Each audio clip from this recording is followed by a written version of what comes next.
たった今、私仕事が終わりました。人が仕事をしている隣で、この子らはグースかグースか。よく寝てます。喧嘩はよくするんだけれども、寝るときとかこうやって仲良く寝るんですね。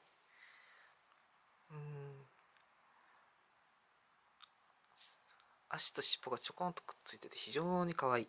あ、ちょっと話しちゃったか。というわけで、可愛い可愛い